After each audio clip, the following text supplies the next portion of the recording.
ഓം ശാന്തി 18/6/2024 പ്രഭാതമുരളി. മധുരമായ കുട്ടികളെ, അവഗുണങ്ങളെ കളയുന്നതിനുള്ള പൂർണ്ണ പുരുഷാർത്ഥം ചെയ്യൂ. ഏതു ഗുണമാണോ കുറവ് അതിന്റെ കണക്ക് വയ്ക്കൂ. ഗുണങ്ങളുടെ ദാനം ചെയ്യൂ, എങ്കിൽ ഗുണവാനായി മാറും. ചോദ്യം: ഗുണവാനായി മാറാൻ ആദ്യം ലഭിച്ച ശ്രീമതം ഏതാണ്? ഉത്തരം: മധുരമായ കുട്ടികളെ, ഗുണവാനായി മാറണമെങ്കിൽ 1. ആരുടെയും ദേഹത്തെ നോക്കരുത്. സ്വയം ആത്മാവാണെന്ന് മനസ്സിലാക്കൂ. ഒരു ബാബയിൽ നിന്നും കേൾക്കൂ. ഒരു ബാബയെ മാത്രം കാണൂ. മനുഷ്യമതത്തെ കാണരുത്. 2. ബാബയുടെയോ ബ്രാഹ്മണ കുലത്തിന്റെയോ പേര് മോശമാകുന്ന തരത്തിലുള്ള ഒരു കാര്യവും ദേഹാഭിമാനത്തിന് വശപ്പെട്ട് ചെയ്യരുത്. തലതിരിഞ്ഞ പെരുമാറ്റമുള്ളവർക്ക് ഗുണവാനാകാൻ സാധിക്കില്ല. അവരെ കുലകളങ്കിതർ എന്നാണ് വിളിക്കുന്നത്. ഓം ശാന്തി. ബ്രാക്കറ്റിൽ ബാബ് ദാദയുടെ കയ്യിൽ മുല്ലപ്പൂവ് ഉണ്ടായിരുന്നു. ഇങ്ങനെയുള്ള സുഗന്ധമുള്ള പുഷ്പമായി മാറുന്നതിന്റെ സാക്ഷാത്കാരം ബാബ ചെയ്യിപ്പിക്കുകയാണ്. കുട്ടികൾക്കറിയാം, നമ്മൾ തീർച്ചയായും പുഷ്പമായി മാറിയിരുന്നു. പനിനീർ പൂവായും മുല്ലപ്പൂവായും മാറിയിരുന്നു. അതായത് വജ്രമായിരുന്നു. ഇപ്പോൾ വീണ്ടും ആവുകയാണ്. ഇതാണ് സത്യം. മുൻപ് അസത്യമായിരുന്നു. അസത്യം തന്നെ അസത്യം. സത്യത്തിന്റെ ഒരു കണിക പോലും ഇല്ല. ഇപ്പോൾ നിങ്ങൾ സത്യമായി മാറുകയാണ്. അതിനാൽ സത്യമായവരിൽ മുഴുവൻ ഗുണങ്ങളും ആവശ്യമാണ്. ആരിൽ എത്ര ഗുണങ്ങളുണ്ടോ അത് മറ്റുള്ളവർക്ക് നൽകി തനിക്ക് സമാനമാക്കി മാറ്റാൻ സാധിക്കും. അതിനാലാണ് ബാബ കുട്ടികളോട് പറഞ്ഞുകൊണ്ടിരിക്കുന്നത്, കുട്ടികളെ, തന്റെ ഗുണങ്ങളുടെ കണക്ക് വയ്ക്കൂ. തന്റെ ഉള്ളിൽ ഒരു അവഗുണവും ഇല്ലല്ലോ. ദൈവിക ഗുണങ്ങളിൽ എന്താണ് കുറവ്? ദിവസവും രാത്രിയിൽ തന്റെ കണക്ക് നോക്കണം. ലോകത്തിലെ മനുഷ്യരുടെ കാര്യം തന്നെ വേറെയാണ്. നിങ്ങളിപ്പോൾ മനുഷ്യരല്ലല്ലോ. നിങ്ങൾ ബ്രാഹ്മണരാണ്. തീർച്ചയായും മനുഷ്യരാണ്. എല്ലാവരും മനുഷ്യർ തന്നെയാണ്. പക്ഷേ എല്ലാവരുടെയും ഗുണത്തിലും പെരുമാറ്റത്തിലും വ്യത്യാസമുണ്ട്. മായയുടെ രാജ്യത്തിലും ചിലർ വളരെ നല്ലവരും ഗുണവാനുമായിരിക്കും. പക്ഷെ അവർക്ക് അച്ഛനെ അറിയില്ല. വളരെ ധാർമ്മിക ബോധമുള്ളവരും നിർമ്മല ഹൃദയരും ആയിരിക്കും. ലോകത്തിലെ മനുഷ്യരുടെ ഗുണങ്ങൾ വ്യത്യസ്തമാണ്. എപ്പോഴാണോ ദേവതയായി മാറുന്നത്, അപ്പോൾ എല്ലാവരിലും ദൈവിക ഗുണങ്ങൾ ഉണ്ടാകും. പക്ഷെ പഠിപ്പിന്റെ ആധാരത്തിൽ പദവി കുറയാറുണ്ട്. 1 പഠിക്കണം. 2 അവഗുണങ്ങളെ ഇല്ലാതാക്കണം. ഇത് കുട്ടികൾക്ക് അറിയാവുന്നതാണ്. നമ്മൾ മുഴുവൻ ലോകത്തിൽ നിന്നും വേറിട്ടതാണ്. ഇവിടെ ഇതുപോലെ ഒരേ ഒരു ബ്രാഹ്മണ കുലമേ ഉള്ളൂ. ശൂദ്രകുലത്തിൽ മനുഷ്യമതമാണ്. ബ്രാഹ്മണ കുലത്തിൽ ഈശ്വരീയ മതമാണ്. ആദ്യം നിങ്ങൾ അച്ഛന്റെ പരിചയം നൽകണം. നിങ്ങൾ പറയുന്നു, ഇന്നയാൾ വാദിക്കുന്നുവെന്ന്. ബാബ മനസ്സിലാക്കി തന്നിട്ടുണ്ട്. എഴുതൂ, നമ്മൾ ഈശ്വരീയ മതമനുസരിച്ച് നടക്കുന്ന ബ്രാഹ്മണർ അല്ലെങ്കിൽ ബ്രഹ്മകുമാരി കുമാരന്മാരാണ്. എങ്കിൽ മനസ്സിലാക്കും, ഇവരിലും ഉയർന്നതായി മറ്റാരുമില്ല എന്ന്. ഉയർന്നതിലും ഉയർന്നത് ഭഗവാനാണ്.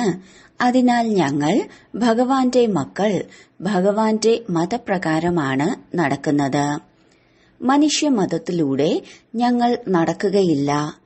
ഈശ്വരീയ മതമനുസരിച്ച് നടന്ന് ഞങ്ങൾ ദേവത ആകുകയാണ്.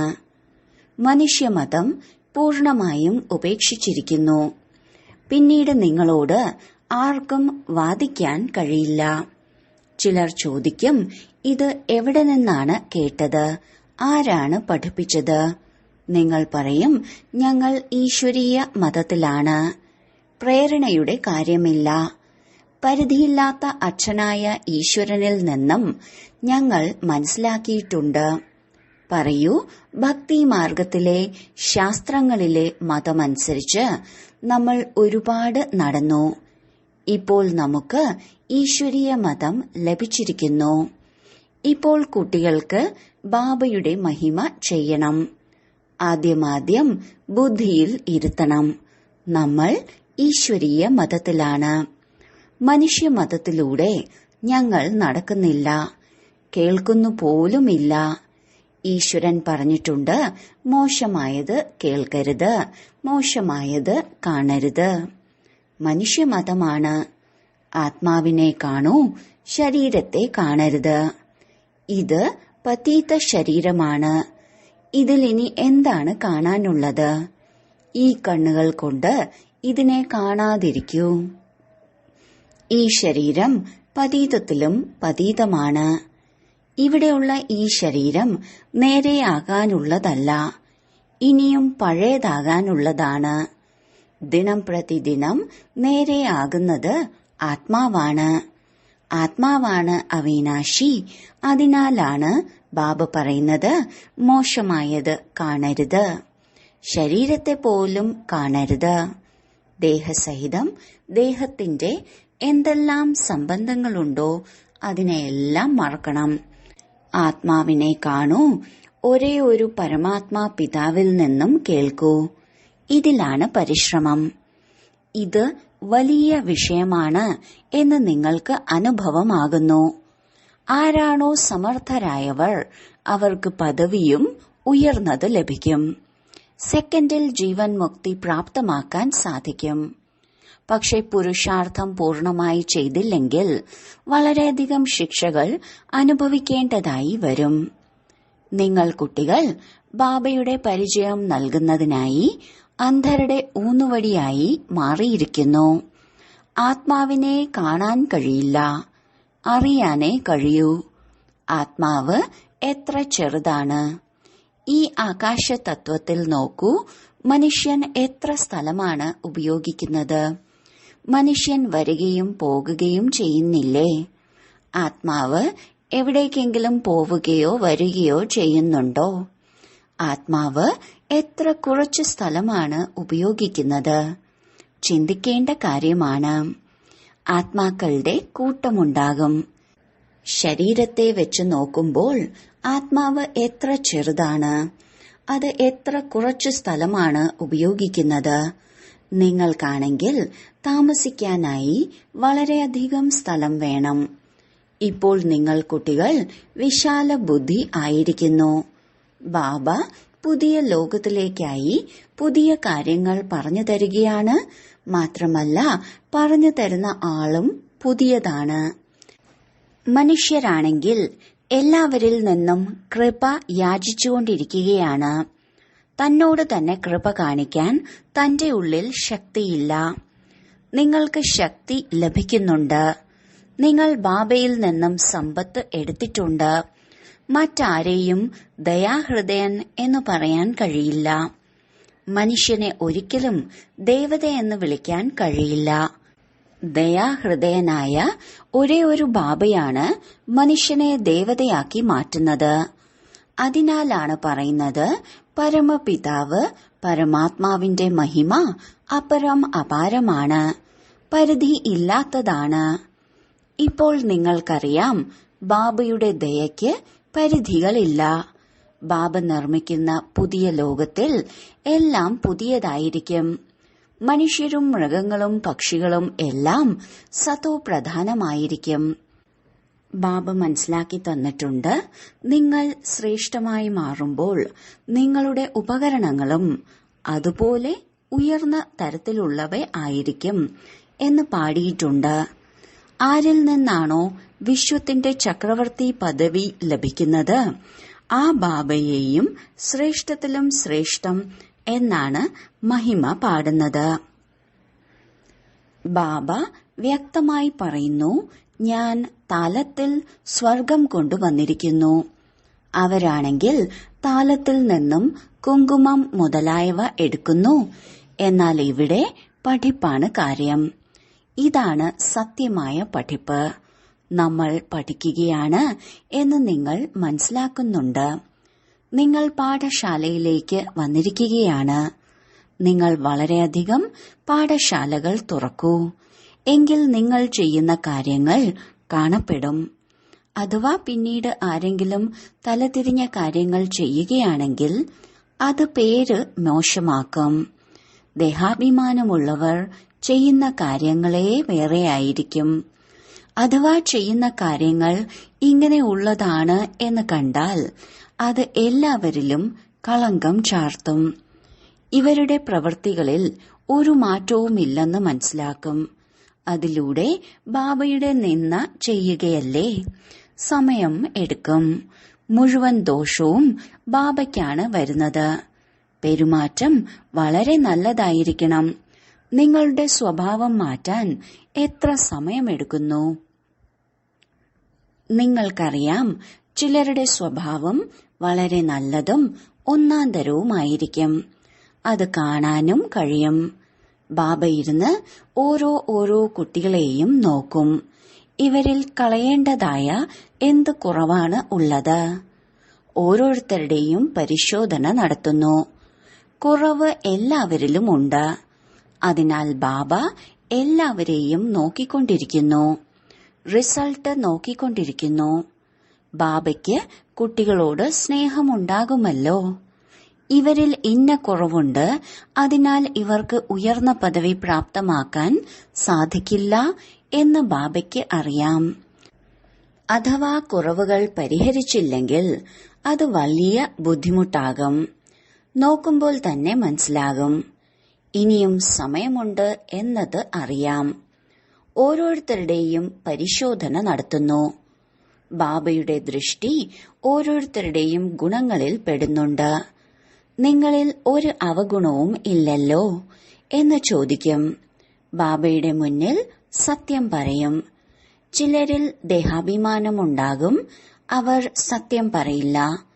ബാബയാണെങ്കിൽ പറഞ്ഞുകൊണ്ടിരിക്കുന്നുണ്ട്, ആരാണോ സ്വയം ചെയ്യുന്നത് അവരാണ് ദേവത. പറയുന്നതിലൂടെ ചെയ്യുന്നവർ മനുഷ്യരാണ്. പറഞ്ഞിട്ടും ചെയ്യാത്തവർ. ബാബ പറയുന്നു, ഈ ജന്മത്തിലെ എന്തെല്ലാം കുറവുകളുണ്ടോ അതെല്ലാം സ്വയം ബാബയുടെ മുന്നിൽ പറയൂ. ബാബ എല്ലാവരോടും പറയുന്നു, കുറവുകൾ സർജനോട് പറയണം. ശരീരത്തിന്റെ അസുഖമല്ല, ഉള്ളിലെ അസുഖം എന്താണെന്ന് പറയണം. നിങ്ങളുടെ ഉള്ളിൽ എന്തെല്ലാം ആസുരീയ ചിന്തകളാണ് നടക്കുന്നത് എങ്കിൽ ബാബ ഇതിനെക്കുറിച്ച് മനസ്സിലാക്കി തരും. ഏതുവരെ അവഗുണങ്ങൾ ഇല്ലാതാകുന്നില്ലയോ അതുവരെ നിങ്ങൾക്ക് ഉയർന്ന പദവി പ്രാപ്തമാക്കാൻ സാധിക്കില്ല. അവഗുണങ്ങൾ വളരെയധികം നിന്ന ചെയ്യിക്കുന്നതാണ്. ഭഗവാൻ നമ്മെ പഠിപ്പിക്കുന്നു എന്നത് കേൾക്കുമ്പോൾ മനുഷ്യർക്ക് തെറ്റിദ്ധാരണ ഉണ്ടാകുന്നു. ഭഗവാനാണെങ്കിൽ നാമരൂപങ്ങളിൽ നിന്നും വേറിട്ടതാണ്, സർവവ്യാപിയാണ്. ഭഗവാൻ എങ്ങനെ ഇവരെ പഠിപ്പിക്കും? ഇവരുടെ പെരുമാറ്റം എങ്ങനെയുള്ളതാണ്? നിങ്ങളുടെ ഗുണങ്ങൾ എത്ര ഒന്നാം തരമായിരിക്കണം എന്നത് ബാബയ്ക്ക് അറിയാം. അവഗുണങ്ങളെ ഒളിപ്പിച്ചാൽ ആർക്കും അമ്പ് തറക്കില്ല. അതിനാൽ എത്ര സാധിക്കുമോ തന്റെ അവഗുണങ്ങളെ ഇല്ലാതാക്കിക്കൊണ്ട് പോകണം. തന്റെ ഉള്ളിൽ ഇന്ന ഇന്ന കുറവുകളുണ്ട് എന്ന് കുറിച്ചുവെക്കൂ. എങ്കിൽ ഉള്ളിൽ മനസ്സ് കുത്തും. നഷ്ടമുണ്ടാകുമ്പോൾ മനസ്സിൽ അതീവ ദുഃഖമുണ്ടാകും. വ്യാപാരികൾ ദിവസവും തന്റെ കണക്ക് നോക്കും. ഇന്ന് എത്ര ലാഭമുണ്ടായി എന്ന ദിവസവും കണക്കുകൾ പരിശോധിക്കും. ഈ ബാബയും പറയുന്നു, ദിവസവും തന്റെ പെരുമാറ്റം നോക്കൂ. ഇല്ലെങ്കിൽ തന്റെ തന്നെ നഷ്ടമുണ്ടാക്കി വെക്കും. ബാബയുടെ സൽപ്പേര് നഷ്ടപ്പെടുത്തും. ഗുരുവിന്റെ നിന്ദ ചെയ്യിപ്പിക്കുന്നവർക്ക് ഗതി ലഭിക്കില്ല. ദേഹാഭിമാനികൾക്ക് ഗതി ലഭിക്കില്ല. ദേഹി അഭിമാനികൾക്ക് സദ്ഗതി ലഭിക്കും. എല്ലാവരും പുരുഷാർത്ഥം ചെയ്യുന്നതും ദേഹി അഭിമാനിയായി മാറാനാണ്. ദിനം പ്രതിദിനം നേരെയായിക്കൊണ്ടിരിക്കുന്നു. ദേഹാഭിമാനത്തിലൂടെ എന്തെല്ലാം കാര്യങ്ങളാണോ ചെയ്തുകൊണ്ടിരുന്നത് അതിനെയെല്ലാം ഇല്ലാതാക്കിക്കൊണ്ടിരിക്കുന്നു. ദേഹാഭിമാനത്തിൽ തീർച്ചയായും പാപം ഉണ്ടാകും. അതിനാൽ ദേഹി അഭിമാനിയായി മാറിക്കൊണ്ടിരിക്കൂ. ഇതും മനസ്സിലാക്കാൻ സാധിക്കും. ആർക്കും ജനിക്കുമ്പോൾ തന്നെ രാജാവാകാൻ സാധിക്കില്ല. ദേഹി അഭിമാനി ആകുന്നതിൽ സമയം എടുക്കുമല്ലോ. ഇതും നിങ്ങൾ മനസ്സിലാക്കുന്നുണ്ട്. ഇപ്പോൾ നമുക്ക് തിരിച്ചു പോകണം. ബാബയുടെ അടുത്തേക്ക് കുട്ടികൾ വരുന്നു. ചിലർ 6 മാസങ്ങൾക്ക് ശേഷം വരുന്നു, ചിലർ 8 മാസങ്ങൾക്ക് ശേഷം വരുന്നു. അപ്പോൾ ബാബ നോക്കും, ഈ സമയം കൊണ്ട് ഇവരിൽ എന്ത് ഉന്നതി ഉണ്ടായി? ദിനം പ്രതിദിനം നന്നായിക്കൊണ്ടിരിക്കുന്നുണ്ടോ അതോ ഇപ്പോഴും കറുത്ത പാടുകളാണോ? ചിലർ മുന്നോട്ടു പോകവേ പഠിപ്പ് ഉപേക്ഷിക്കുന്നു. ബാബ പറയുന്നു, എന്താണിത്? ഭഗവാൻ നിങ്ങളെ പഠിപ്പിക്കുന്നു, ഭഗവാനും ഭഗവതിയുമാക്കി മാറ്റുന്നു. എന്നിട്ടും ഇങ്ങനെയുള്ള പഠിപ്പ് നിങ്ങൾ ഉപേക്ഷിക്കുന്നുവോ? കഷ്ടമാണ്. വിശ്വത്തിന്റെ ഈശ്വരീയ പിതാവ് പഠിപ്പിക്കുന്നു, എന്നിട്ട് അതിൽ ആബ്സെന്റ് ആവുകയോ? മായ എത്ര പ്രബലമാണ്! ഒന്നാന്തരം പഠിപ്പിൽ നിന്ന് നിങ്ങളുടെ മുഖം തിരിപ്പിക്കുന്നു. വളരെയധികം പേർ മുന്നോട്ടു പോകുന്നുണ്ട്. പിന്നീട് പഠിപ്പിനെ പുറംകാലുകൊണ്ട് അടിക്കുന്നു.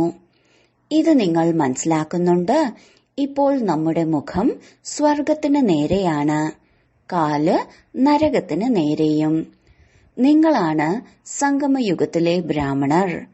ഇത് പഴയ രാവണന്റെ ലോകമാണ്.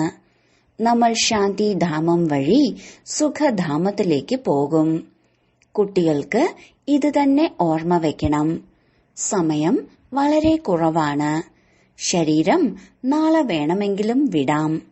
ബാബയുടെ ഓർമ്മ ഇല്ലെങ്കിൽ പിന്നീട് അന്തിമ സമയത്ത് ബാബ വളരെയധികം മനസ്സിലാക്കി തരുന്നുണ്ട്. ഇതെല്ലാം ഗുപ്തമായ കാര്യങ്ങളാണ്. ജ്ഞാനവും ഗുപ്തമാണ്. ഇതുമറിയാം, കൽപ്പം മുമ്പ് ആര് എത്ര പുരുഷാർത്ഥം ചെയ്തുവോ അത്രയേ ചെയ്യൂ. ഡ്രാമ അനുസരിച്ച് ബാബയും കൽപ്പം മുമ്പത്തേതുപോലെ മനസ്സിലാക്കി തന്നുകൊണ്ടിരിക്കുന്നു. ഇതിൽ വ്യത്യാസം വരിക സാധ്യമല്ല. ബാബയെ ഓർമ്മിച്ചുകൊണ്ടിരിക്കുകയാണെങ്കിൽ നിങ്ങളുടെ വികർമ്മം വിനാശമാകും. ശിക്ഷകൾ അനുഭവിക്കരുത്. ബാബയുടെ മുന്നിലിരുന്ന് ശിക്ഷകൾ അനുഭവിച്ചാൽ ബാബ എന്തു പറയും? നിങ്ങൾ സാക്ഷാത്കാരവും ചെയ്തിട്ടുണ്ട്. ആ സമയത്ത് മാപ്പ് നൽകില്ല. ബ്രഹ്മാവിലൂടെയാണ് ബാബ പഠിപ്പിക്കുന്നത്. അതിനാൽ സാക്ഷാത്കാരവും ഇവരുടേതാണ് ഉണ്ടാവുക. ഇവരിലൂടെ അവിടെയും സാക്ഷാത്കാരം കാണിച്ചു തരും, നിങ്ങൾ ഇന്ന ഇന്ന കാര്യം ചെയ്തുവെന്ന്. പിന്നീട് ആ സമയത്ത് വളരെയധികം കരയും, നിലവിളിക്കും, പശ്ചാത്തപിക്കുകയും ചെയ്യും. സാക്ഷാത്കാരമില്ലാതെ ശിക്ഷ നൽകാൻ കഴിയില്ല. പറയും, നിങ്ങളെ ഇത്രയും പഠിപ്പിച്ചു, എന്നിട്ടും നിങ്ങൾ ഇങ്ങനെയുള്ള കാര്യങ്ങൾ ചെയ്തു. നിങ്ങളും മനസ്സിലാക്കുന്നു, രാവണ മതത്തിലൂടെ നമ്മൾ എത്ര പാപകർമ്മങ്ങൾ ചെയ്തു. പൂജ്യരിൽ നിന്നും പൂജാരിയായി മാറി. ബാബയെ സർവവ്യാപി എന്ന് പറഞ്ഞു വന്നു. ഇതാണ് നമ്പർ 1 ഇൻസൾട്ട്. ഇതിന്റെ കണക്ക് വഴക്കും വളരെ അധികമാണ്. ബാബ മനസ്സിലാക്കി തരികയാണ്, നിങ്ങൾ എങ്ങനെയാണ് സ്വയം തന്നെത്താനെ ചാട്ടവാറ് കൊണ്ട് അടിച്ചത്. ഭാരതവാസികൾ എത്ര അധപ്പതിച്ചിരിക്കുന്നു. ബാബ വന്ന് മനസ്സിലാക്കി തരികയാണ്, ഇപ്പോൾ നിങ്ങൾ എത്ര വിവേകശാലിയായി മാറി. പക്ഷേ നമ്പർ വയസ്സായാണ് മനസ്സിലാക്കുന്നത്, അതും ഡ്രാമ അനുസരിച്ച്. ഇതുവരെയുള്ള ക്ലാസിന്റെ റിസൾട്ട് ഇതിനു മുമ്പും ഇതുതന്നെ ആയിരുന്നു. ബാബ പറയുകയാണെങ്കിൽ അത് ശരിയായിരിക്കുമല്ലോ. അതിനാൽ കുട്ടികൾ തന്റെ ഉന്നതി ചെയ്തുകൊണ്ടിരിക്കണം. മായ ഇങ്ങനെയാണ്, അത് ദേഹി അഭിമാനിയായിരിക്കാൻ അനുവദിക്കില്ല. ഇത് വളരെ വലിയ വിഷയമാണ്. സ്വയം ആത്മാവാണെന്ന് മനസ്സിലാക്കി അച്ഛനെ ഓർമ്മിക്കൂ, എങ്കിൽ പാപം ഭസ്മമാകും. ശരി, വളരെ കാലത്തെ വേർപാടിനു ശേഷം തിരികെ കിട്ടിയ മധുരമധുരമായ ഓമന സന്താനങ്ങൾക്ക് മാതാവും പിതാവുമായ ബാബ്ദാദയുടെ സ്നേഹസ്മരണകളും പുലർക്കാല വന്ദനവും. ആത്മീയ പിതാവിന്റെ ആത്മീയ കുട്ടികൾക്ക് നമസ്തേ. ധാരണയ്ക്കുള്ള മുഖ്യസാരം: 1. ദേഹാഭിമാനത്തിൽ വരുന്നതിലൂടെ പാപം തീർച്ചയായും ഉണ്ടാകും. ദേഹാഭിമാനത്തിലുള്ളവർക്ക് സദ്ഗതി ലഭിക്കുക സാധ്യമല്ല. അതിനാൽ ദേഹി അഭിമാനിയായി മാറുന്നതിനുള്ള പൂർണ്ണ പുരുഷാർത്ഥം ചെയ്യണം.